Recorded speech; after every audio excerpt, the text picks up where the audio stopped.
তাড়াবার পিছনে 90,000 প্লাসের মধ্যে 3 ভাগের 2 ভাগ আমাদের জান দিয়ে আছে। ব্রিটিশ কিভাবে তাড়াতে হয়েছে ওটা আমরা খুব ভালোভাবে জানি, তাই সাদা চামড়া তাড়িয়েছি, এবারে কালো চামড়াকে তাড়াবো। কিন্তু আমাদের ঘরে জানতে হবে ওয়াকফটা কি, এটা জানতে হবে।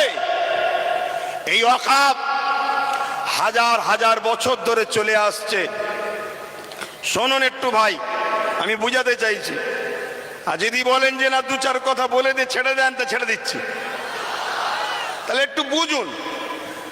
আমাদের হাজার হাজার বছরের পূর্বপুরুষরা মুসলিম সমাজের বিকাশের জন্য, মুসলিম জাতির উন্নতির জন্য তারা তাদের